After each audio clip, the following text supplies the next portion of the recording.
और ये सरकार नकलची सरकार है। हम लोगों ने रोजगार की बात की तो अब रोजगार की बात हो रही है। मैंने खुद बिहार भर घूम करके गांव के महिलाओं से जब मिले तो यही सुनने में आता था, बाबू खाली 400 रुपया पेंशन मिल रहा है। अध्यक्ष महोदय ऐसे डिस्टर्ब बात थोड़ा ऑर्डर में आप लाइएगा, संरक्षण दीजिए महोदय। सब लोग शांत रहिए, शांत रहिए। ये नकलची सरकार। अध्यक्ष महोदय, हमने कहा कि 1500 रुपया अगर हमारी सरकार बनेगी तो हम वृद्धा पेंशन, विधवा पेंशन, दिव्यांगों का पेंशन बढ़ाएंगे। अब सरकार आज समाज कल्याण। अध्यक्ष महोदय ऐसे क्या ये क्या हो रहा है? अध्यक्ष महोदय क्यों बोलेंगे? अध्यक्ष महोदय, दो बार ये उप मुख्यमंत्री रहे, एक भी योजना अपने विभाग में अगर इन्होंने शुरू किया हो, एक भी योजना, और 2.5 साल उप मुख्यमंत्री में जो बोल रहे हैं कि नीतीश जी का नकल कर रहे हैं, 2.5 साल में एक योजना अपने विभाग में दिया हो तो पता है। शांत रहिए, शांत रहिए, शांत रहिए, बोलने दीजिए, शांत रहिए। चलिए तेजस्वी आगे आगे रहता है, इनकी सरकार पीछे पीछे रहती है, इसी बहाने हमारे गरीब का तो भला हुआ। लेकिन हम बोले 1500 ही किए, 1100 1500 कर देते, क्या दिक्कत है? अरे आप लोग ठीक है। अध्यक्ष महोदय, हमने पूरा बिहार घूम करके हम बोले कि हमारी सरकार आएगी तो 200 यूनिट फ्री में बिजली देंगे। मुख्यमंत्री जी गवाह है इसी सदन में, आपने बोला था कि नहीं बोला था, बिजली मुफ्त में नहीं देना चाहिए, भले ही कम कर दिया जाए लेकिन मुफ्त में बिजली नहीं देना चाहिए। आप सब लोग गवाह हैं, हमारे पास रिकॉर्डिंग है, सब लोगों ने वो रिकॉर्डिंग देखा होगा। आखिर कौन सी मजबूरी आ गई कि आपको फिर से अपने बात से पलटना पड़ा? कौन, किसके वजह से? तो हम ही ने क्या है 200 यूनिट, आप लोग कभी बोले 200 यूनिट, अभी कितना 125 यूनिट, तो हम बोले 200, तो इन लोग की 125 का है, 200 या उससे ज्यादा ही कर देते। चलो इसी बहाने बिहार के लोगों का तो भला हुआ। और हम जानते हैं अध्यक्ष महोदय कि बिजली मंत्री इसके खिलाफ थे, अड़े हुए थे, इनको पूरा मनाया गया है और ये अभी भी नहीं चाहते कि बिजली फ्री हो। तो अध्यक्ष महोदय, अब हमने बोला युवा आयोग का गठन करेंगे, तो ये सरकार तुरंत कैबिनेट में चली जाती है कि युवा आयोग का गठन करेंगे। सम्राट चौधरी जी बैठे थे, हम बोले आप मेरा सारा चुनाव का मुद्दा छीन रहे हैं भाई, अब हम चुप रहेंगे, अब हम क्या करेंगे, नोटिफिकेशन के बाद ही ऐलान करेंगे। करने के लिए तो बहुत कुछ है। तो अध्यक्ष महोदय, अब देखिए हमने कहा माई बहन मान योजना लाएंगे, माई बहन मान योजना लाएंगे, हर महिलाओं के खाते में 2500 रुपए प्रति माह हम लोग देने का काम करें। महंगाई इतना है, मोदी जी इतना महंगाई कर दी है, कहीं जाइए हर चीज महंगा हो गया है, तो उनको कम से कम आर्थिक न्याय के जरिए हम लोग उन महिलाओं को खाते में देंगे। और आप अध्यक्ष महोदय, ये सदन गवाह रहेगा, देखिएगा आने वाले समय में ये माई बहन मान योजना की भी चोरी करने का काम करेंगे ये लोग, वो काम जरूर। चलिए राम सिंह जी बैठिए। चलिए हमको अध्यक्ष महोदय क्रेडिट नहीं चाहिए, सारा क्रेडिट हम नीतीश जी को देने के लिए तैयार हैं। सब कुछ इन्हीं का किया हुआ भाई, कैबिनेट है, सब तो वही कर रहे हैं, लेकिन विजन किसका है, ये किसने बोला? तो आप लोग तो पीछे पीछे कर रहे, अच्छी बात है। 1 करोड़ रोजगार देंगे, 1 करोड़ रोजगार, यानी मोदी जी वाला रोजगार की पकौड़ा तल के खाओ, ये भी रोजगार की परिभाषा है, मोदी जी ने बोला है भाई। मोदी जी झूठ बोलते हैं क्या? नहीं ना बोलते हैं। आप कितना लोग को आप लोग पकड़वा तलवाइएगा या क्या करवाइएगा, भूजा बिचवाइएगा, तो वो तो भगवान जाने, लेकिन कम से कम इतना तो स्वीकार आप लोगों को करना चाहिए। आप लोग बुजुर्ग हैं भाई हमसे, हम इतने छोटे हैं उम्र में, कम से कम शाबाशी तो आपको देना चाहिए कि हाँ भाई तेरा विचार अच्छा है। इतना तो आगे बढ़ाने के लिए कीजिएगा ना। तो देखिए अध्यक्ष महोदय, हम लोग चाहते हैं कि बिहार का भविष्य जो है बेहतर, लेकिन नकलची सरकार है अध्यक्ष महोदय। आज विजय चौधरी जी बोल रहे थे कि हम ही लोगों ने जो है जाति आधारित गणना कराया, उसमें हम भी थे, आप थे नहीं, आप इधर इधर देख के कह रहे थे, आपके दोनों तरफ हुए लोग थे। इसमें उनका क्या भूमिका है? हम ही लोग की ना भूमिका है, और हम लोगों का एजेंडा था ना। तो हम लोगों ने देखिए ये हम लोग 17 महीना वाले ने अब बिगाड़ दिया। कौन लोग आरक्षण कौन लटका दिया 65%? कौन लोग शेड्यूल 9 में उस आरक्षण को नहीं डाला? और जितना नौकरी अभी निकल रहा है, बताइए पिछड़ा अति पिछड़ा दलित महादलित आदिवासी लोग को नौकरी में हजारों की संख्या में नुकसान हो रहा है कि नहीं हो रहा? इसका जवाब आप लोगों को, पिछड़ों को, अति पिछड़ों को, दलितों को, आदिवासियों को देना होगा। हम अभी भी कहते हैं आज लाइए प्रस्ताव 65 की जगह 75% कर दीजिए और 10% ईडब्ल्यूएस का 85, और चलिए बोलिए मोदी जी को कि शेड्यूल 9 में डाला जाए, हम लोग समर्थन करेंगे। लेकिन आप लोग 10 महीना, हम लोग प्रेस कॉन्फ्रेंस साथी में ना किए थे कि भाई हम लोग जान रहे थे कि भाजपा जो है कोर्ट कचहरी जा करके ये आरक्षण को फंसाने का काम करेगी, तभी ना हम लोग भाई प्रेस कॉन्फ्रेंस किए थे और शेड्यूल 9 की मांग किए थे। लेकिन क्या हुआ उस आरक्षण का? जाति आधारित गणना का आपने बजट बनाया है, क्या उसके अनुरूप बनाया है? आप बताइए। आप उस रिपोर्ट को आप फेंक दिए कूड़ेदान में क्योंकि आपके पास बीजेपी के लोग आ गए।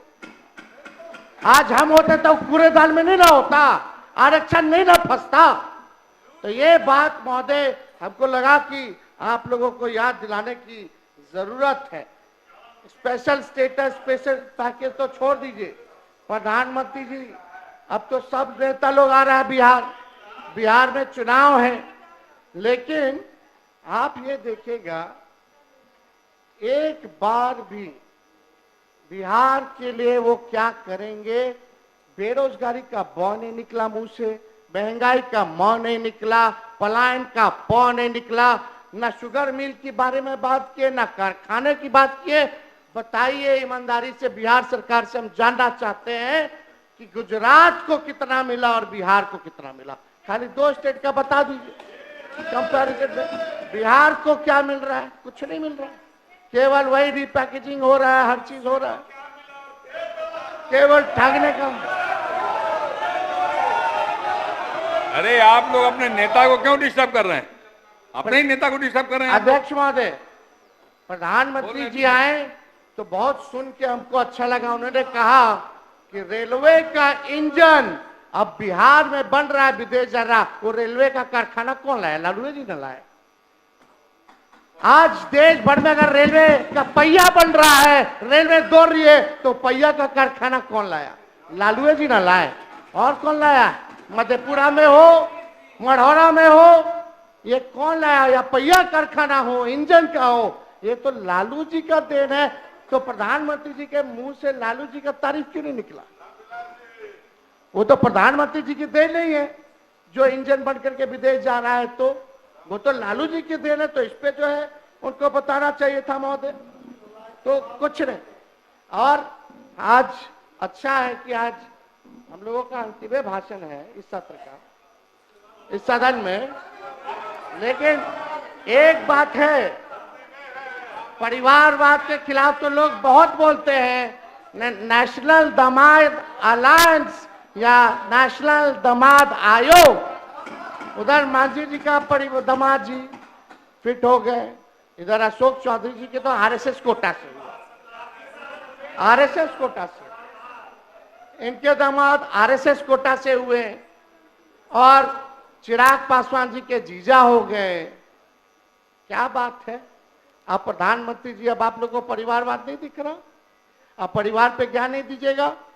अब तो आपको बताना होगा कि आपके सरकार में नीतीश कुमार जी के रहते हुए आरएसएस कोटा भी चल रहा है। अब आने वाला समय में कौन कौन कोटा से किसको किसको टिकट मिलेगा, कौन कौन मंत्री होगा, कौन कौन आयोग का मेंबर होगा, ये तो बिहार की जनता तो जानना चाहती है। तो बताना चाहिए कि आखिर क्या सच्चाई है। ये नेशनल दामाद आयोग बोला जाए कि नहीं बोला जाए, या नेशनल दामाद अलायंस ही बोल लीजिए, क्योंकि सब दामाद लोग तो एक ही साथ आ गए हैं, तो सब नेशनल दामाद लोगों का अलायंस हो गया है। यही एनडीए की परिभाषा है महोदय। तो ये सरकार को क्या लेना देना, कोई मतलब नहीं है, विकास से मतलब नहीं है, बस कुर्सी बचाओ, सेटिंग गेटिंग करो, जोड़ तोड़ करो, ईडी सीबीआई लगाओ, इलेक्शन कमीशन का दुरुपयोग करो। पहले अध्यक्ष महोदय होता था कि वोटर सरकार चुनती थी, आजकल सरकारें वोटर को चुन रहा है, ये सच्चाई है। ये हालात हो गए अध्यक्ष महोदय। हम तो एसआईआर पर आप बोल रहे थे, जब विजय चौधरी जी बोल रहे थे तो ऐसा लग रहा था कि इलेक्शन कमिश्नर ज्ञानेश गुप्ता जी बोल रहे हैं। क्यों बाबू, कुछ अलग नहीं बोले, वो आज तक प्रेस कॉन्फ्रेंस नहीं किए। इतना बड़ा ड्राइव चल रहा है 2003 के बाद, सामने नहीं आए, प्रेस नोट भेजते हैं। ऐसा लग रहा था कि चौधरी जी ज्ञानेश गुप्ता बनकर के हमारे सदन में आ गए हैं और वही प्रेस नोट को पढ़ रहे हैं, ऐसा ही लग रहा था। अब तो लग रहा है कि भाई दाल में कुछ काला है, पूरा एकदम लग रहा है कि भाई कोई ना कोई बात है। नहीं तो आप ही ने सबको काला पहनवा दिया है, और 3 दिन से एक कुर्ता सब लोग पहने हुए हैं दिखाने के लिए, प्रोटेस्ट का सिंबल है काला। तो आपने बोला कि बहुत अच्छे से आपने जलेबी उतारी, जलेबी ना उतार रहे थे, इंटरेस्टिंग देखिए, आपका जलेबी का काट जलेबी लाए। पुनरीक्षण के गन्ना प्रपत्र पर देवघर में बिक रहा जलेबी, बड़ा ईमानदारी से काम हो रहा है भाई।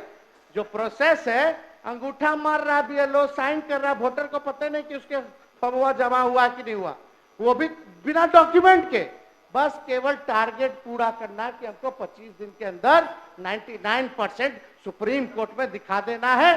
सत्यापन कैसे हो रहा है आप लोग सब लोग जान रहे हैं, किसी से छुपा है। लेकिन आप जब बोल रहे थे तो ऐसा लग रहा था कि आप जमीन पे नहीं है।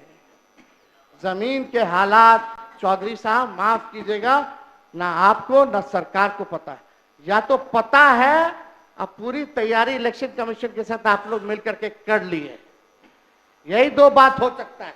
अब ये देखिए, ये फेंका हुआ है सबका फॉर्म, सब इधर उधर। इनका चकाई कहाँ है जी? जमुई में चकाई,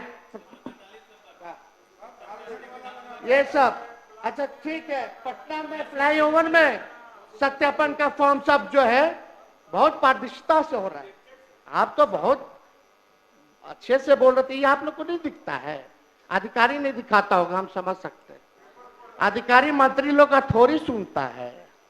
आजकल तो अफसरशाही जो है लागू जो है वो हो चुका है। लोग बोले फोन करने पर भी नहीं आते हैं बीएलओ, चौथी पीढ़ी तक का कागज मांग रहे हैं। और हम जानना चाहते हैं, आप बिहार सरकार यहाँ बैठी हुई है, कितना 11 जो डॉक्यूमेंट मांगी है जो इलेक्शन कमीशन, कितना परसेंट बिहारी लोग के पास वो 11% वो 11 डॉक्यूमेंट है, कितने परसेंट बिहारियों के पास, कितने लोगों के पास? अब बिहार सबसे फिसड्डी है डॉक्यूमेंट के मामले में, जिनके पास है। नहीं, आप समय आएगा तो बोलेंगे, लेकिन आप बताइए एक एक करके। एक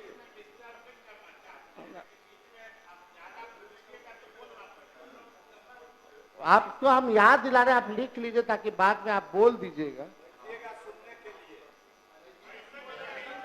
अध्यक्ष महोदय,